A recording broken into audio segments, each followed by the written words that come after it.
Welcome, everyone, and thank you so much for joining us today. This is our AACG meetup, and today is the 21st of August, 2020.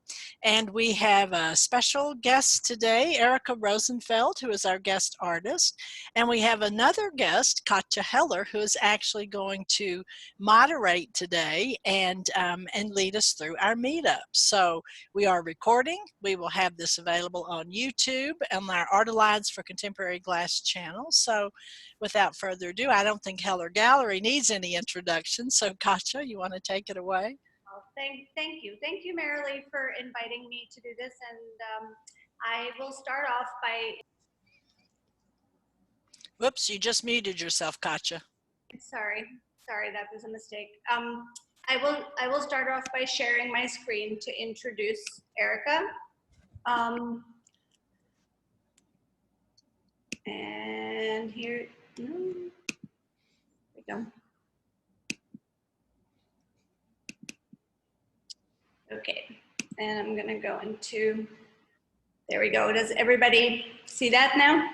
I just wanted to give you, before we start at all, hello everybody, and I just wanted to give you a quick look at what we see every day here from the gallery. The gallery reopened on June 23rd, and here's a view just yesterday. On the extreme left wall, you can see a little bit of Nancy Callan's installation, which is the featured show we have in the gallery on right now.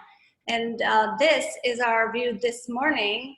I took this photo this morning because it shows the Empire State Building, which we see every day from our window.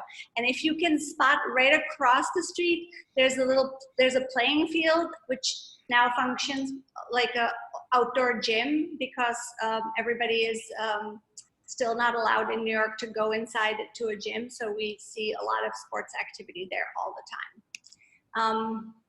I'm just gonna show you a couple of photos while I talk a little bit about Erica. This is a picture from our last exhibition with Erica last September that was called Reverie Forest Sanctuary for Strange Creatures. I just wanted to say that we sent out also a little blurb about Erica, as did the AACG, and I wrote about Erica in 2015 when her first exhibition, like Remembering a Dream the Day After, was featured at the gallery, that she embraces the cultural histories of glassmaking, cooking, and crafting, and that her work celebrates community-centric, obsessive, labor-intensive ritual. And all those things are really true about her work, and she will show you what that means. But I just wanted to introduce also the idea that her work is about community. This is a photo that, she invited everybody for the most recent exhibition to dress in, to become a strange creature or to participate in the show. And you can see everybody had taken that to heart, and here we are all dressed up, people in animal prints and with masks and all that. We were ahead of our time there. I also want to say that the presentation you are about to see, and this is Erica with Samantha DeTilio, the curator at the Museum of Art and Design on the left, and myself, Erica, and Deborah Teresco on the right. What you're about to see is a presentation that is not linear like many that we normally tend to expect from an artist. But I think that the strength of it is actually the fact that it expresses exactly what makes Erica's work stand out and apart. And I think that in some ways it should look very familiar and actually appeal to every collector here and the collector inside everyone. Because Erica's practice is based partly on the idea of collecting and ordering, of coaxing meaning out of seemingly disparate and to others often meaningless things. The other remarkable thing about her work is that she is a part of the school of thought where a discrete object is not necessarily the end result of her endeavor. She is part of she co-founded the Burn Asphalt Family Performance Group, and she and the most, which those performances are the most obvious example of that. But once you look for it in all her work, you will see signs of that everywhere. And both of her ambitious room-size installations, which were the major part of the exhibits at Heller in 2015 and 19, provided also examples of that. And I just want to call out the fact that it's a stream that is maybe a little bit more unusual in the glass world, but it is very strongly represented in the contemporary art world. And we can talk later and maybe ask Erica later about the people that she has kind of seen herself analogous to. I just, and with that, I'm gonna turn it over to her. But I just wanted to ask you if you would please kindly hold your questions till the end of her presentation so that we can, I'm gonna just stop sharing there, so that we can ask her when she is completely finished. Okay, Erica. I'll share my screen now. Okay, perfect. Here she is.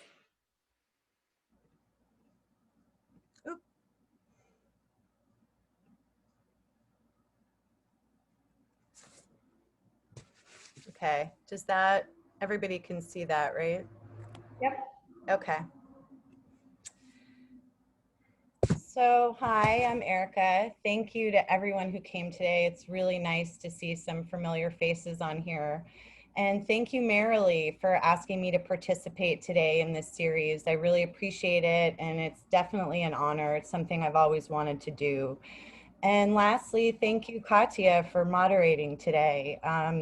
Katya has been a mentor and a friend over the years who's really helped nurture my career, and she, Doug, and Michael have given me really great opportunities that have been really important vehicles to my artistic evolution. So it means a lot that she's here. Thank you. Okay, sorry. Oh. So in my art and design practice, I have 3 different bodies of work, including limited edition and one-of-a-kind jewelry, mainly using glass and seed beads. These are necklaces. And as well as installations that hold sculptures and 2-dimensional works made of glass and mixed media, and glass and cooking performances, which include interactive, edible installations that people deconstruct and eat together. And although the 3 bodies are very different in many ways, I think that the thread that ties my artwork and my jewelry design together is my love of ritual and obsessive and labor-intensive processes, and of course my love of glass as a material, and also my need to gather and order things and fill things quite literally and figuratively. And I think that what hovers over both of my art practices is my love of creating environments and transforming spaces and trying to create experiences for people that might transport them. And I think a lot of art is born from how artists respond to life. And I also feel like the life rituals and traditions that we choose to partake in or give weight to have great bearing on what we make. And so I consider the way I live life part of my artistic practice. So I'd like to show you some of what visually inspires me and my influences, and then show you my 3 practices. I really love cooking. It inspires my work a lot. I spend a lot of time in my kitchen, and I think of it as a gathering spot as well as a studio. Let's see. These are some of my favorite things I've made over the years. These are birthday cakes for close friends. This was a cake I made for Deborah Teresco last month for her birthday. You can imagine why if you know her work. which I'm sure you all do. This was my red velvet razor blade cake I made on a Halloween. I also really love creating spreads for people to gather around and spend time together. I think that food has the ability to bring people together, and who sits around your table is really a marker of who your friends and family are. And I also spend a lot of time gardening in the spring and summer at my home in Brooklyn. And for years, my studio at home away from the glass studio was sandwiched in between my garden and my kitchen. And I was constantly moving throughout the three spaces and working on different projects. And I think that domestic rituals keep me very grounded and also influence my work a lot. This is my mother in my garden. I'm very inspired by her. I think I'm tearing up because she's on this call. She worked very hard to raise me alone for a lot of my childhood and is now spending her retirement fighting for women's reproductive rights, equal wages, prison reform, and trying to get more women elected into public office, which inspired me to give this to Hillary Clinton as a gift. We were shocked to see her wearing it. I'm very interested in the culture and the iconography of the post-war era, especially in America, and how much change occurred and how this affected people's lives and ways of navigating life. I love the concept of artist and design collectives and families of artists who support and inspire one another. This is the turn of the century Viennese Wiener Werkstatt. I really love mid-century and contemporary design. This is one of my favorite designers, Ettore Sottsass. And so as Katya said, I have many collections throughout my house. I'm a pretty avid collector, like a lot of you. These are people's birthday candles that I've been collecting for the last 9 years. They're not all pictured. I decided to start saving people's wishes and breaths, ironically, which we had no birthday candles on Deborah's cake recently at her social distance birthday. But I'll most likely incorporate them into my work one day. And one of my absolute favorite collections is vintage prison art, specifically made from cigarette and food wrappers. And I really love work that expresses time and conveys a history, and that a lot of the art and craft that inspires me has evidence of labor and ritual involved, as well as the mark of a human hand. And that a piece of art can become an artifact from a moment in time or an entire era, and therefore teach us about history. I'm very drawn to outsider art in general, a term that I think is a little overused these days. It was originally the term was coined by a French psychologist to describe his patient's work in the 1920s. So I'm just going to show you two. This is Tom Duncan, who was born in Ireland in the late 30s. And he said that during his childhood, there were always German bomber planes flying over his house. And inside of his house, his parents were always fighting. So he never really had a safe space to play in. And so he would sequester himself in his room to make art. And as an adult, he moved to New York City to become a model maker for the Port Authority. And at night, he would come home and work on this kinetic model of Coney Island, which took him 25 years. It's now in the Visionary Museum in Baltimore. And I think that maybe this was his safe space as an adult, and that art has the ability to give us a safe space. And I also think that the Glass Studio has the ability to give us a safe space. I've certainly found that. The last is Judy Scott, who was born in Ohio with Down syndrome deafness, and she couldn't speak. And when she was 7, the local school board told her parents that she was literally unable to be educated, which is crazy to me, but it was a different era, obviously. And 36 years later, her twin sister fought to get her out and gave her a nurturing home and enrolled her in art classes. And because Judy also had kleptomatic tendencies, her art became stealing things from public places and binding them with yarn to make them her own. So I think that besides Judy's sister, that art might have saved her life and has the ability to do that for people. And I've also witnessed glass save people's lives multiple times.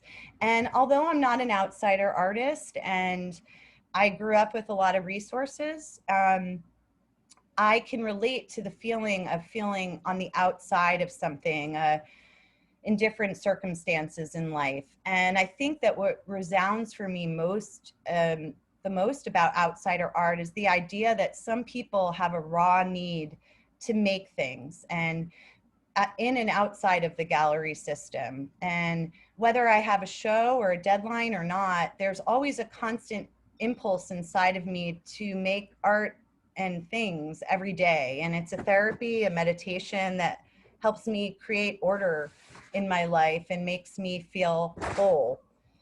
This was my studio at home away from the glass studio from 2007 until last year. And it was a very small space that bled into the house, my house where I also work. And I considered this room my sanctuary that influenced my work tremendously. And I've since moved out of it into another room. I kind of grew out of it, but I felt like it served a purpose at a particular time in my life. And it took different forms at different times, depending what I was working on, and inspired the materials and the subject matter in my artwork. And it was a pretty immersive space made from amassing and cataloging and reorganizing the collections in my life. And I thought of it as a container for memories, and being surrounded by these things kept me surrounded by my art, both physically and emotionally, which has been really valuable for me as an artist. And the room served many purposes over the years: a studio, a gathering spot for friends, a think tank, and always my haven and always my sanctuary. So I went to Kenyon College in Gambier, Ohio, which is a liberal arts school. And I majored in art and minored in art history. And I was using a lot of found objects and metal and wood and beads to create sculptures and installations mainly. I took a lot of religion and philosophy classes, which influenced the ritualistic and time-based side of my work.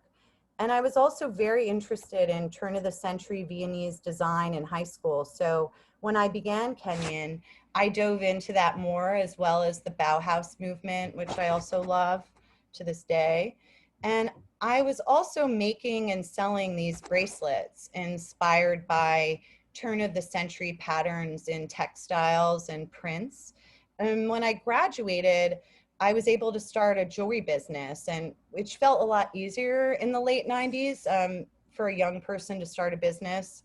I can't imagine someone getting out of college right now what they would do. But when I moved on from these bracelets, I decided to incorporate glass into my jewelry line. So I took a fusing class at Urban Glass because the process really lent itself to create the patterns inspired by Viennese design that I loved, as well as vintage Bakelite jewelry, which is another collection and passion of mine. These are not my bracelets. I wish they were. But I would probably have worked in Bakelite if it wasn't outlawed in 1960 because they used formaldehyde to make it.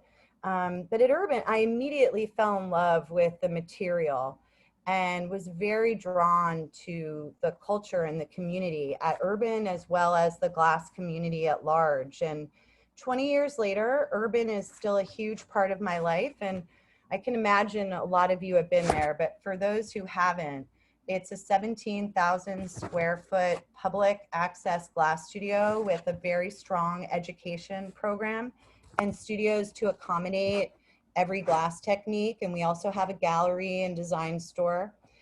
Here's some of my favorite work made by friends and artists that have been there with me over the years. Let's see. I think that something that excites me the most about the studio and the work produced there is that it really seems to find an intersection between art and craft and design, which is something that I think about a lot in my work.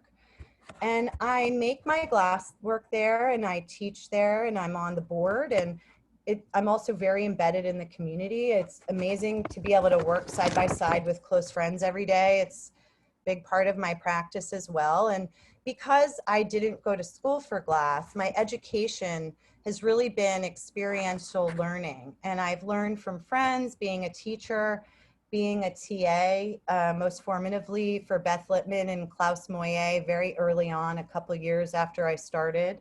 And also just from watching hundreds of artists pass through the studio over the years. And I really don't think I could fully express myself as an artist until I found urban and glass. This was the first piece I ever made in 2000 out of glass. It's a necklace. And soon after, I began to see my jewelry on a larger scale. And this really became a trend for me where my larger work became a memory of its counterpart. This was my first blown work I made after I TA'd for Scott Chaseling and Kirsty Ray in 2001. They were bracelets and roll-up bracelets that I sliced. And jewelry was a great way for me to be able to learn the material as well as sell off my experiments in order to make more work. And some of the work is limited edition and some is one of a kind. Let's see. And most of this is Marini that I carve and sew together and make. This is, I call them necklace drawings. Susan Sanders actually has one in their bedroom, and people can take the necklace off the wall to wear. And you can see an example of that necklace. And this is a series I made about 14 years ago based on Victorian photo jewelry. And I used glass and resin and found objects. And I was really interested in how the photo jewelry was used to mourn and remember people at a time when photography had just been invented and wasn't very prevalent and seemed more precious. And this led to a body of work about groups of people. I had been collecting different pictures of sorority girls, mugshots, presidents, my friends' Facebook profile pictures, all the guys on dating sites that I wasn't interested in meeting. And I had been thinking about the way in which people group themselves and how sometimes groups are imposed on us.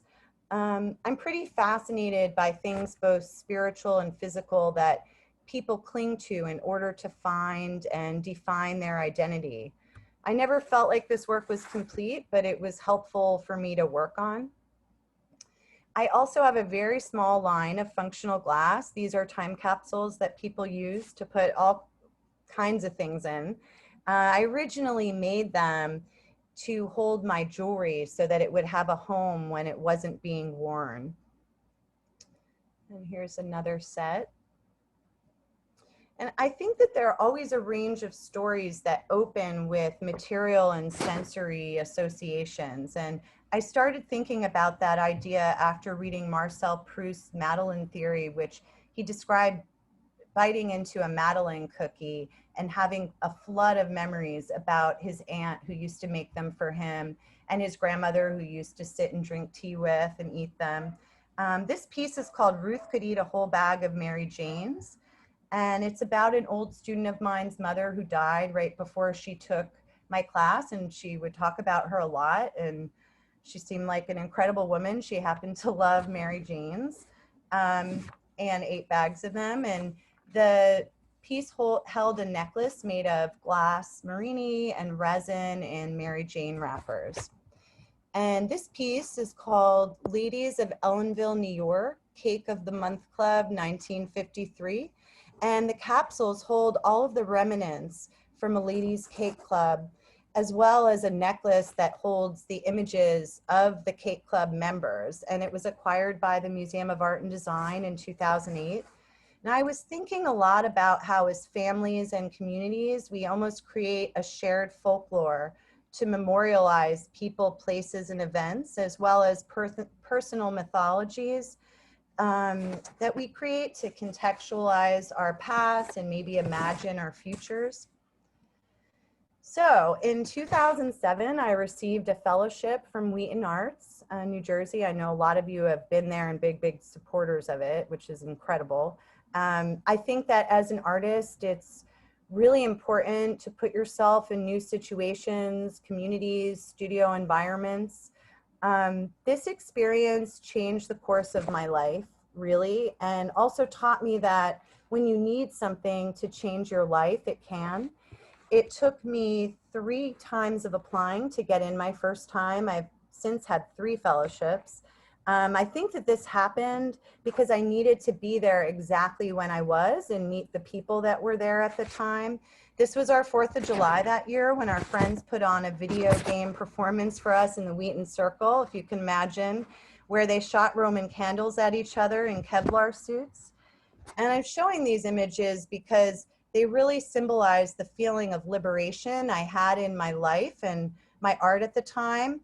I was actually going through a divorce, and I was put with 3 incredible women, one of whom was Jessica Jane Julius. This is Jess wearing a flamework mask she made about 15 years ago. She's an amazing sculptor, installation artist, and the head of the glass department at the Tyler School of Art, as well as my best friend, who I've been collaborating with for the last 13 years in our artwork and teaching around the country. We consider each other our artistic soulmates, and our friendship is one of the most beautiful things in my life. And this was our pet black widow spider on our 2nd residency that Hank Adams gave us in a mason jar as a surprise one day. And so we thought it needed a terrarium, and it lived between our studios. Many of you know this is Hank Adams and Deborah Teresco, who I've spent a lot of time with at Wheaton during Hank's tenure there as artistic director. I consider them both family. Both of their outsider approaches to making glass and art, as well as living their lives on the fringe, have influenced my perspective and my life and my art.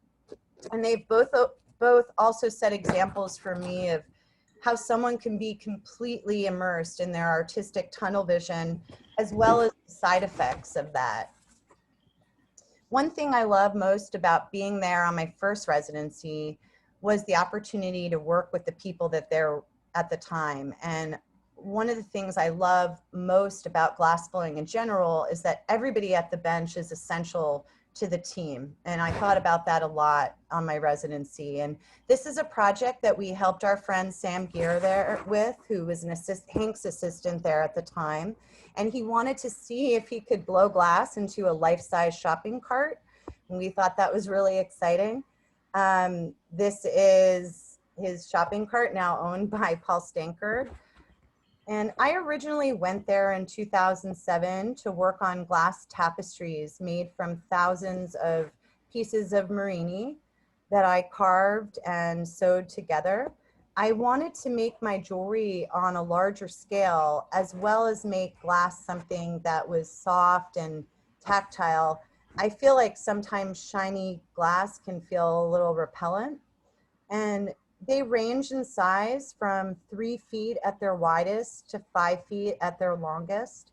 And they would be sent out to different shows and then would come home, and I would continue to add on to them until they all sold, and I only made 5 of them. And at the time, people told me that they reminded them of armor, which wasn't my intent, but I think that they may have served as protection for me at that time.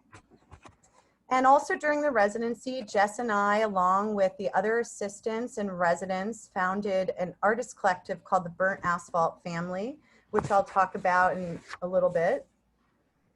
So to show you what led to what I'm working on today, 7 years ago, I started experimenting with eggshells as a material for my work. And this led me to start working on an ongoing installation I worked on for about 4 years called Like Remembering a Dream the Day After. And this is a detail of one of my eggshell pieces. These were some of my first experiments. I started collecting eggshells from friends. Luckily, I had a friend with a bakery, and saving my own, and I would paint rubber on them and turn them inside out. These I dyed black. and I started building forms with them, and they began to remind me of clouds. So I started to explore clouds more. And this was the first incarnation of my dreamscape I was describing. This was a two-person show with Charlotte Potter at the Laurie Saunders Gallery in Norfolk, which was a great experience. And these are black glass clouds raining vintage die-cut paper bunny heads. And each time the work got installed in a new space, it grew and took different forms. This was my 2015 show at the Heller Gallery. It talked about the memory of a dream that changes over time, and each installation becomes a different memory of the same dream. These are lemons and oranges that I burned in a kiln and turned into caramelized carbon, along with blown glass lemons that I blew into a mold and then gilded with gold. And the title describes the feeling one gets when they wake up from a dream and the memory of it still feels very lucid. And as the day goes on, the memory dissipates and becomes more abstract. And I wanted these mirrored glass clouds to reflect and distort the view of everything in the gallery for the viewer. Here's some details. And I think of memory like this in general, that awake or asleep, memory becomes distorted over time, and we choose what we see, and this affects what we remember. And it's almost like memory is stretched to conform to our perception of reality. And this is an eggshell and neon light that breeds glass rabbits that I found in a thrift store. And originally I wasn't thinking about an actual dream I had. I was using the dream as a metaphor for the distortion of memory. But while I was making the work, I realized that the dream I was talking about was really a reflection of my own life and a series of losses I had had in a very short amount of time. And I wanted this incarnation to take place at twilight, so I used neon behind the cloud to try to make the walls glow pink. And then I started thinking about how I wanted the next part of the dream to take place in a forest. And these were early models of the finished pieces that were models of larger work that I had been thinking about. And they were made from blown glass and glass lenses and found objects and insect pins. And I made them homes for strange creatures I had been thinking about with no known genus or species. I think something else that excites me about the forest is that it can really describe many dualities in life. It can be a place of danger and asylum, and wild and calm, eerie and beautiful, earthly and spiritual simultaneously. And I think that all of these dichotomies create an unknown magical environment which can lead its inhabitants into very transformative places. So as I began to think more about using the forest as a realm for strange creatures, or beautiful mutants, I like to call them, I was simultaneously started reading about the history of paint by numbers, which had been a long time fascination of mine, as well as a collection. This led to my last show, which opened last September at Heller Gallery, Reverie Forest, Sanctuary for Strange Creatures. And I started this body of work in 2016 when I found that our country changed a lot, to say the least. And I found that there were a lot of similarities to the political climate of the early 1950s. And I can imagine that a lot of you know about paint by numbers, but for those who don't, it was a mid-century modern phenomenon that began when a paint company overproduced paint one year, and they ended up hiring different artists and designers to create templates for adults to color in with their paint. And I thought it was interesting. I read that it was also the way that Leonardo da Vinci taught his apprentices. I wonder if that's where they got the idea. I'm not sure. So the paintings really painted a picture of idealized life that was unattainable for many people at the time. And the imagery included dream vacation scenes, unfamiliar cultures, European art, lovable animals, and basically a sugar-coated reality. And they also cater to women and expanded the idea of women's work and reach into craft. And the kits also provided a connection for people to the handmade, which I think a lot about, because we seem to be moving away from, except for this group, but I think a lot of people are moving away from the handmade these days. So Paint by Numbers was also invented the same year as the House of Un-American Activities was formed and when McCarthyism was born. And much like today, there was a political system that couldn't tolerate opposition. And also like today, the government recklessly preyed on people's hatred for outsiders, fear of losing their freedom and free will, and managed to sow seeds of division and widespread panic. So I began to create painted collages from Paint by Numbers imagery I found. So this is an example of, on the right, the horse and the flowers were imagery that I took from a painting. And then the piece on the left is a painting that I did splicing them together. So I'm going to show you a few more examples of that. And I think of the vintage paintings as a window into the culture of the early 1950s in America and almost represented people's fears of coloring out of the lines. And they seem to speak to the mindless conformity consuming national life and culture at the time, as well as mechanical performance. And I really like the idea of staying out of the lines and creating a new context for these painting subjects. I'm also pretty fascinated by adults' willingness to be regimented into brushing paint strokes on miscellaneous dictated shapes, all by rote, and maybe it offered a sense of safety and accomplishment. This is one of my latest ones. And as I began working towards my show, which took 2 years of experimentation and then another 2 years to complete, I moved my studio to another room in my home and I started making arrangements with my shrine components and thinking about how to incorporate them into my exhibition, which was really important to me. And this process also made me think about what I needed to hold on to and what I could let go of in life. Which felt pretty symbolic for me. And these are images of the installed Reverie Forest for Sanctuary for Strange Creatures at Heller. And like your work, I don't like it. Oh, I'm sorry, what? Was there a question? Can we just hold the questions until the end, please? Okay. So these are images of the installed show, and there were 3 vignettes that featured transformed and altered paint by numbers, along with blown glass sculptures and recreations of my shrine room.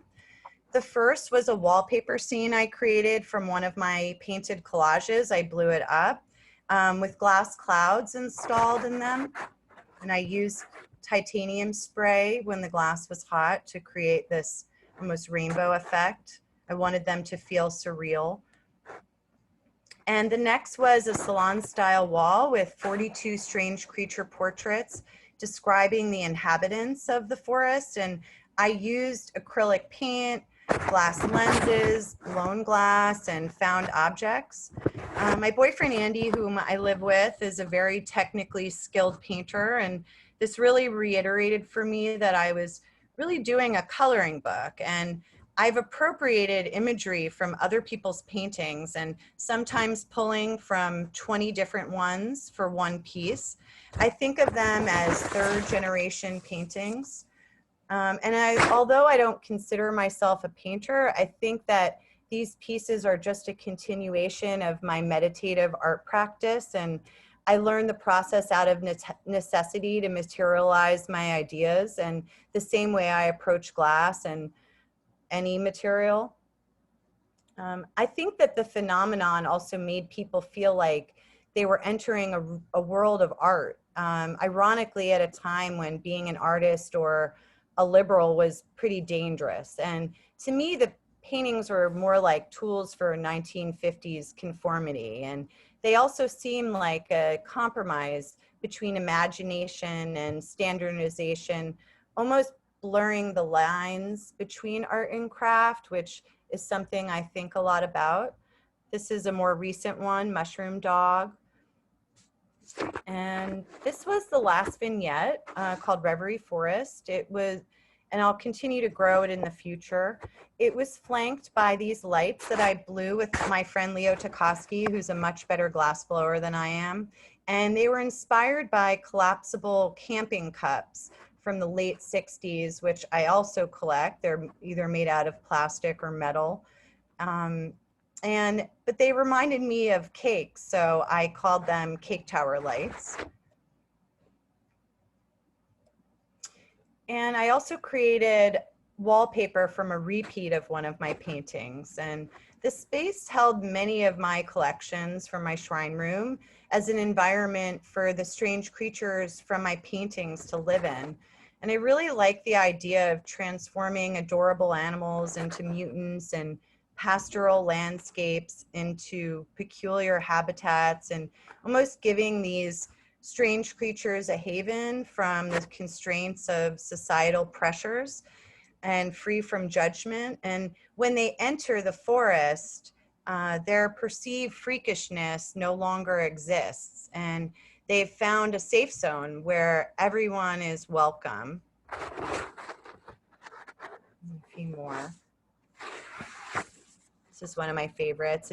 It's a daguerreotype in feathers and pearls and blown glass and vintage bugle beads.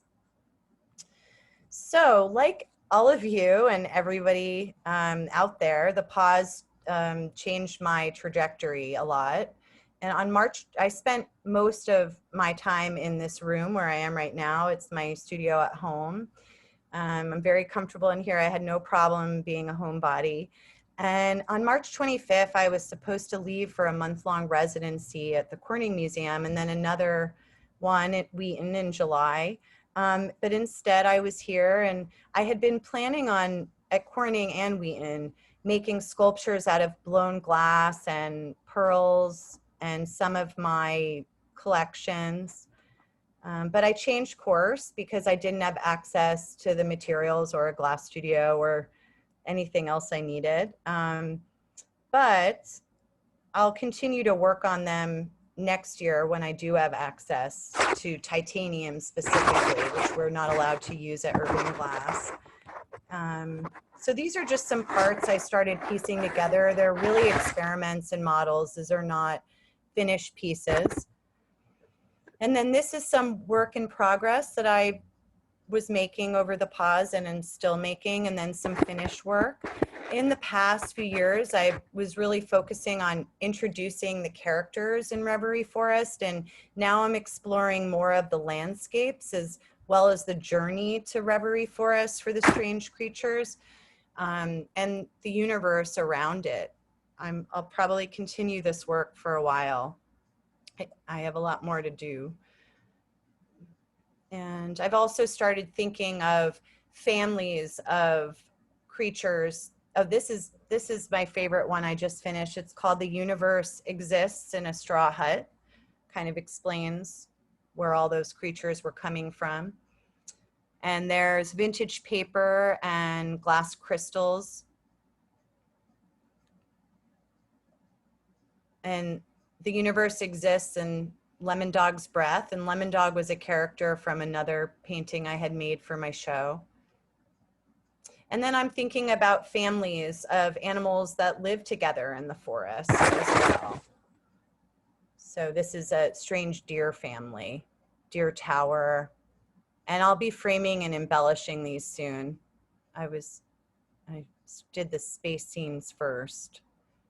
And then I've also just begun to be able to make jewelry again and get back to urban, which has been wonderful.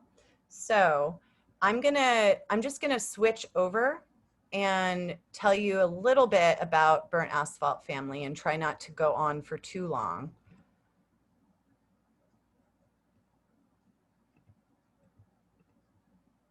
I'm gonna just jump in for 1 second just to say thank you for that presentation, Erica. we'll just take a quick look at this burned asphalt family presentation, and then we'll be able to ask questions.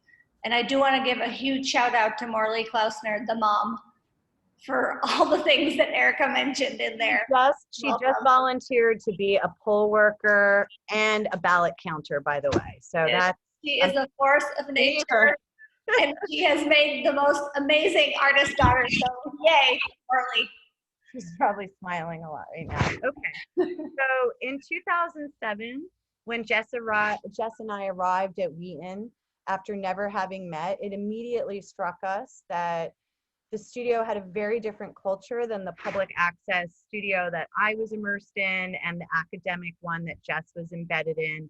And there was a lot more focus on experimentation and a lot less rules. So this image is a little hard to see, but I wanted to show you because it was our second night at Wheaton of our 3-month stay when we walked into the hot shop at midnight and saw Hank Adams and our new friends that were assistants there, Skitch and Sam, trying to make a marionette out of a ladle to put glass into it to then spill from 40 feet in the air. And Jess and I looked at each other, and I don't remember who said it, but someone said, we can do whatever we want here. And it really instilled a freedom in us that continued throughout the residency. So sometimes after long days of focusing on our own work, we would organize group blows and experiment with food and glass in the hot shop just to be able to play together, have fun. And this was our coconut blow. We wanted to see what would happen if we encased coconuts in glass, which this is what happened. And our watermelon blow. One of the requirements of the fellowship was to do a joint demonstration for the public. And we were also constantly teased by the mostly male population at the studio that because we were 4 women, we might think we like each other now, but we're probably going to get into cat fights eventually. And we felt quite the opposite. We felt like a family.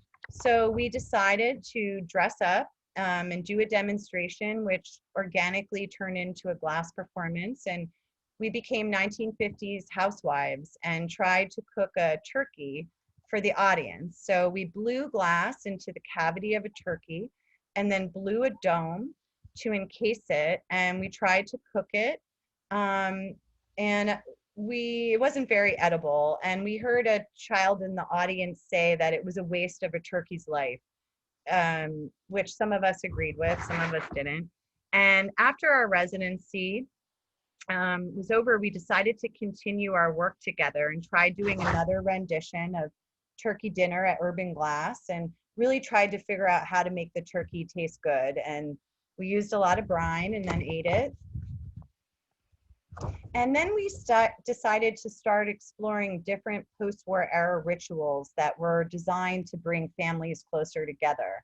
We performed TV dinner, barbecue, and cocktail party, and began to serve food to the audience as it was being cooked in the hot shop with glass. And friends also joined from Brooklyn and Philadelphia glass communities, and we've now grown to 30 members and serve anywhere from 50 to 180 people at an event. We were thinking a lot about the meaning of family, gender roles, consumer culture, society moving away from the handmade, and really incorporating color into a seemingly black and white culture of the 1950s. And we also began transforming and decorating the hot shop from an industrial space into our set. And some pre-performance pictures. We also spent a year planning and testing. This was a show that we did a lot of tests for at Urban Glass. And we also organized group sessions with family members where we work on projects that would just be too large for one person to accomplish, and had a lot of fun doing these. This is our shopping cart chandelier. Probably inspired by Sam's shopping cart. I never thought of that. And our refrigerator chandelier that Jess was really excited about doing. And this is her swinging from it. It was incredible that it held a lot of weight of people. and also a Lazy Boy recliner bench that Jess made for us to blow glass in from her grandmother's Lazy Boy. And we consider our glass cooking tools as ephemeral sculptures, and we don't really anneal anything, and we try to recycle the glass, and we don't consider a piece finished until the audience interacts with us and eats our food. We also, we'll just show you a little bit of my favorite food. This was an incredible feat, the sausage tube. And we also started building kinetic sculptures to cook food.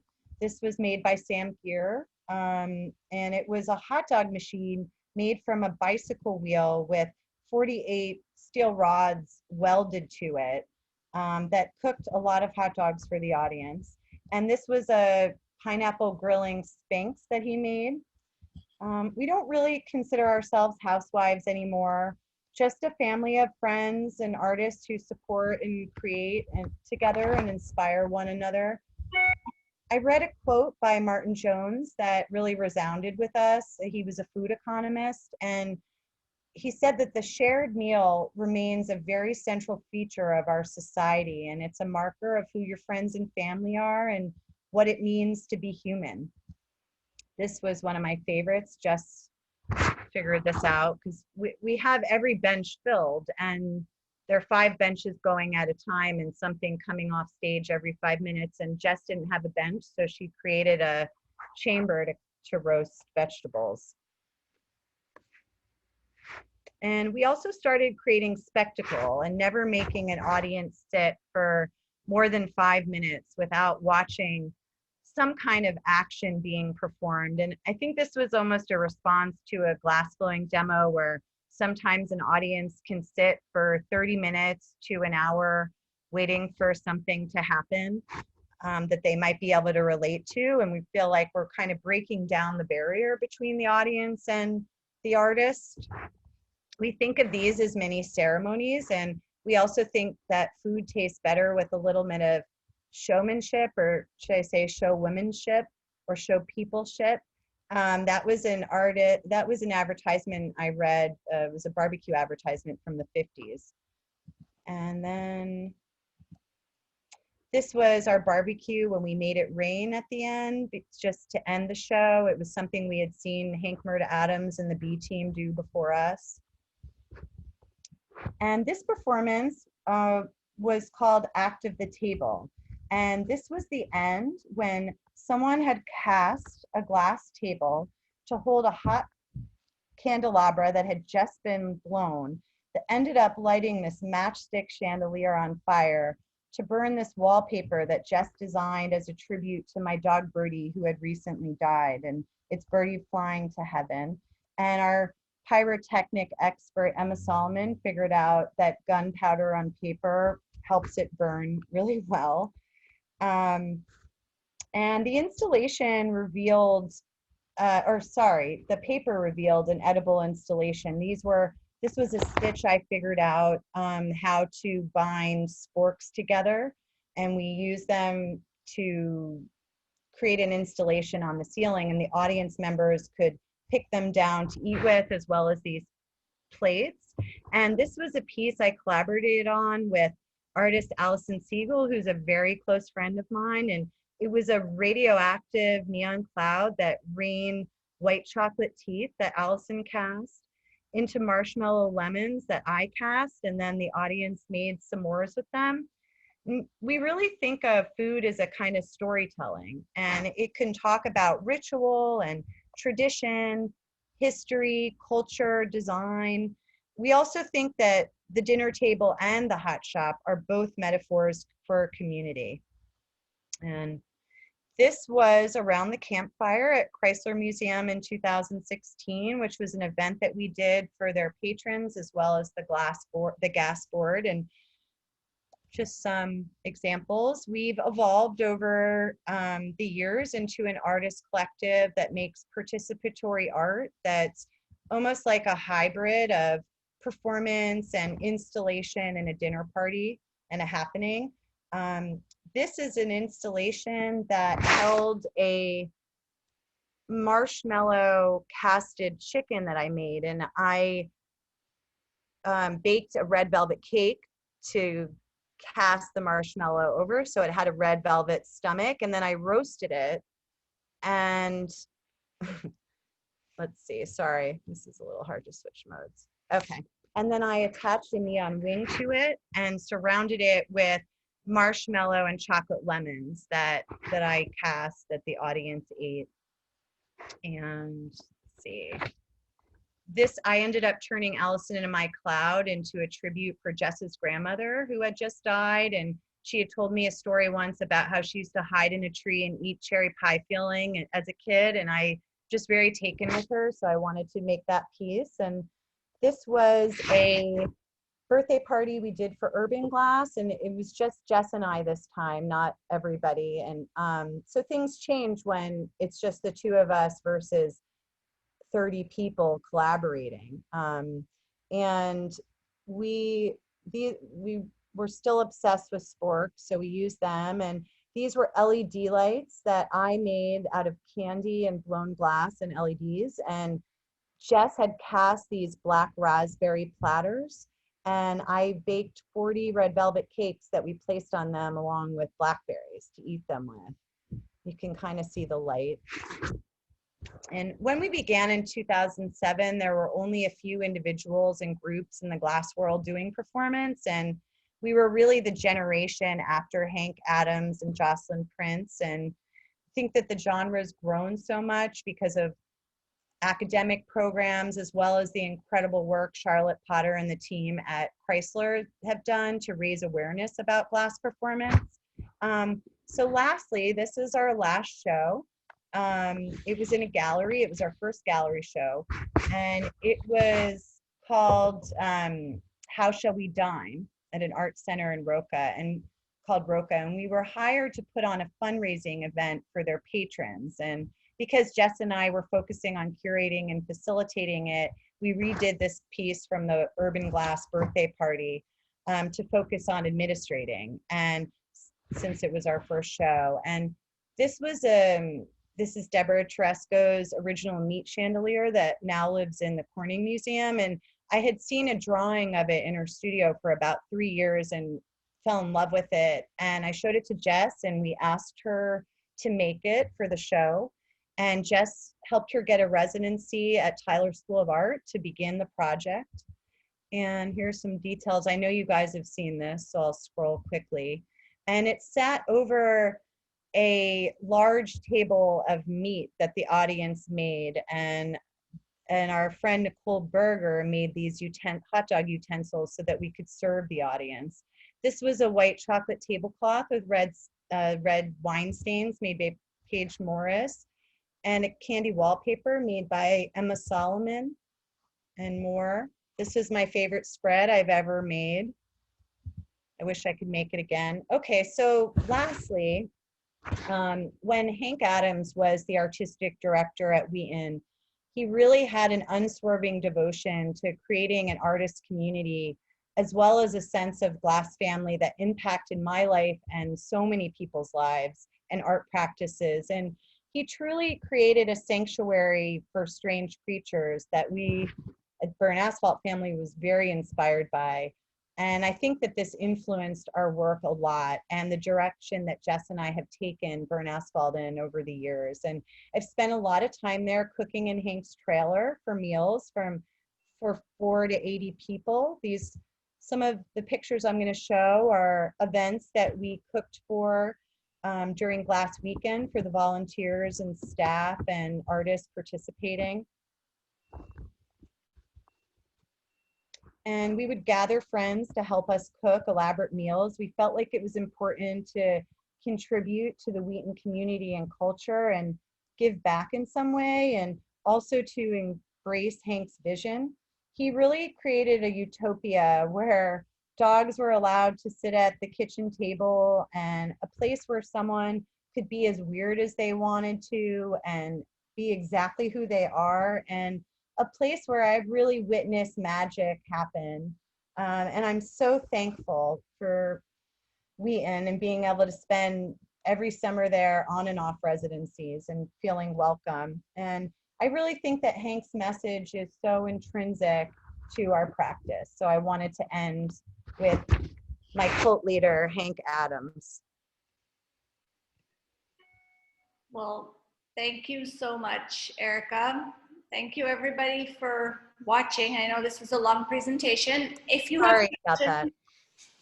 that's okay, but you had a lot to say and it's so interesting. I think that the message of the community and how the community manifests as artwork and in artwork is a really valuable one, especially right now.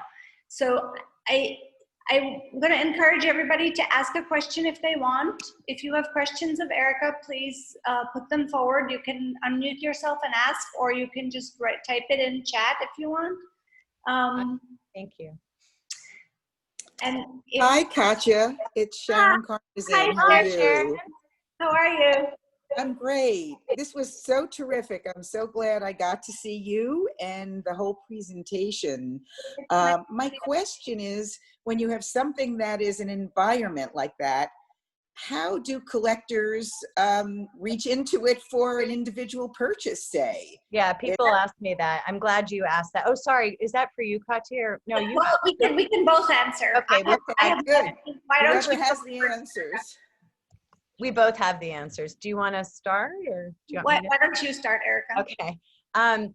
You know, the installations are really comprised of individual sculptures, minus my shrine project that I did at my last show. I am going to be making some of those pieces into archival sculptures, but everything else in my exhibitions, besides a few things here and there like paper bunny heads and burnt fruit, the rest of them are sculptures that people can extract, and I almost think of them as artifacts of the dream that people can take home. So that's one thing is, as Erica said, you know, her installations are partly comprised of individual discrete objects, but I do want to also address the idea of an installation as a whole environment and how does one support that? That's a great question, Sharon. And I think that one of the things is that, you know, making it possible for something like that to continue to exist in either a public institution or in a place where it can, let's say, travel to different events to support it in that way. It's almost like a theater performance, you know, in some ways, except it's not, you know, it's not as time limited in terms of its duration. So I think that it has parallels to that. So I think one of the things is to, with the help of digital media also, you can record these things and, but making them available to the public, i.e. help supporting acquisitions to museums, which are interested in some of them, you know, is really the best way to support that practice. And and also, like, I mean, you can tell from Erica's presentation, look at what Wheaton did for her and for so many people. You know, finding the right person like Hank was at a certain time to support that. He created like the petri dish of this kind of innovation. I mean, I don't know if Tim is still on this call, but if you are, Tim, you know, I'm sure you can talk to that about, you know, public or public access studios and the ability to kind of open them up to something like this, to something more experimental. It just is something, like when I look at those images from Wheaton, I remember being at those tables. You were in those images. Yeah, you were there. Your picture's on. You had to just take that off of stuff. See, it says video. Can I ask a question, please? I would like to make a comment. I was at hello. Hi. I was at the Wheaton when you did the Could I ask people just a second? Could somebody's talking and I can't tell who it is to your partner? Would you mute yourself? Because we can hear you and we'd like to hear who's asking a question. Thanks. Thank you. Sorry. Go ahead. I was blown away when you did the production for us for our AACG meeting at Wheaton. I had never seen anything like it before, and I just have to tell you, I still have pictures of it. It was special. Thank you. I remember when you all came. I remember it very clearly. It was an exciting weekend. Thank you. Erica, hi, my name's Howard Cohn. I'm on the Education Committee of the AACG.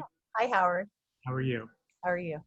By any chance, has the collaborative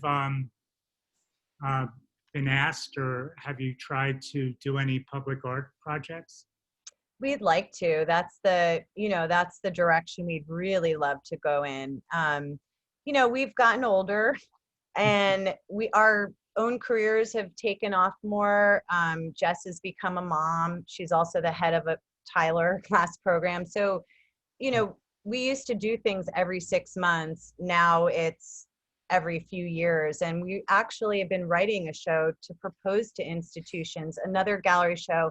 But then COVID hit, and we talked about how our work is not very coronavirus friendly. And we also talked about, how can we create a show where people can share food and be close, and maybe figure out ways to, I don't know, kinetic sculptures where people could eat from and they don't have to be close together. But then I just said to Jess the other day, I don't want to do it that way. I want to do it when we can all come back together and be together again. And obviously we don't know when that's really going to be, but so we're saving our show to pitch to institutions till then, or galleries. We would love more than anything. The hot shop shows get very tiring. It's a lot of coordination and a lot of time. Our minds are more in the gallery and institution spectrum now. Okay, thank you. Thank you.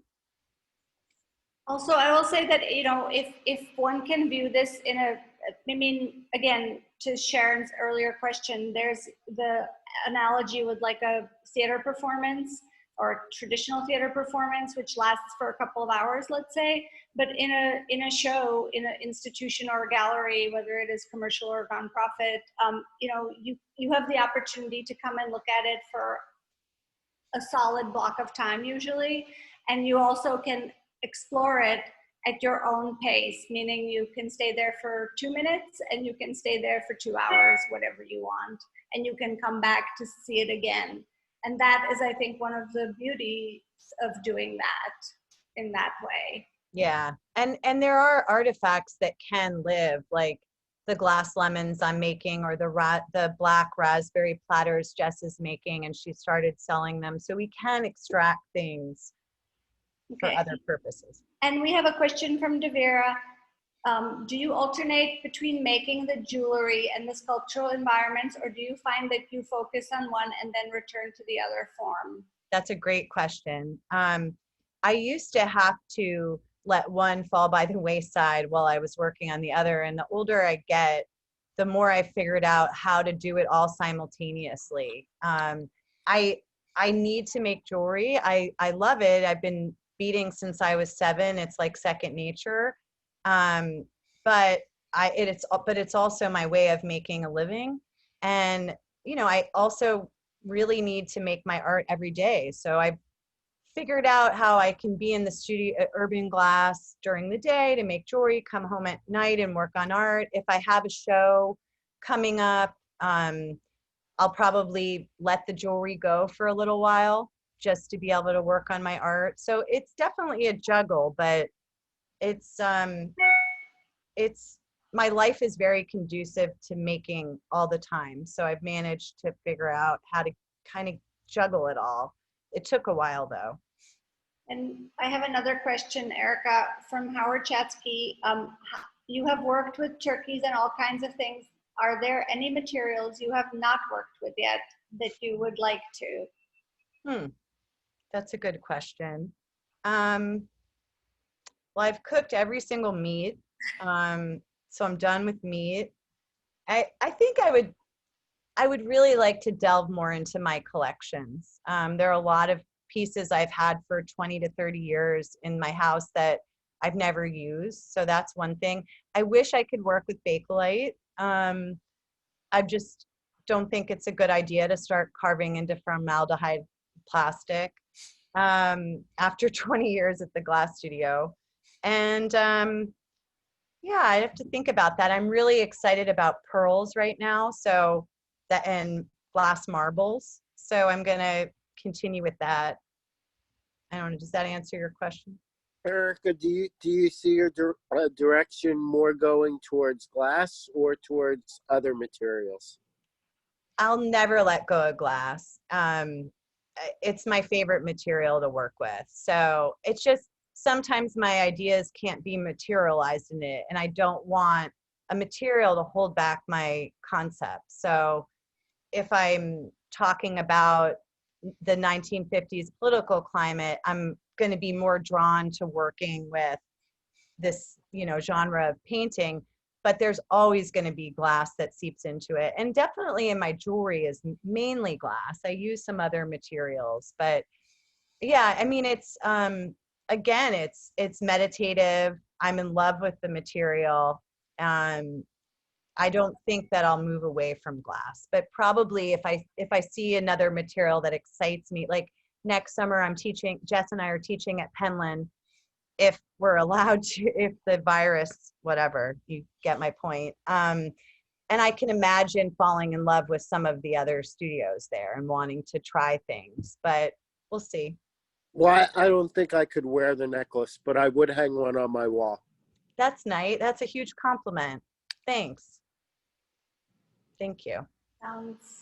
Well, thank you. If nobody else has any questions, I'm going to turn this back over to Marilee then. Thank you so much, Erica. Thank you, everybody, for staying on to watch. Yeah, thank you guys. Really, thanks. Wonderful, thanks.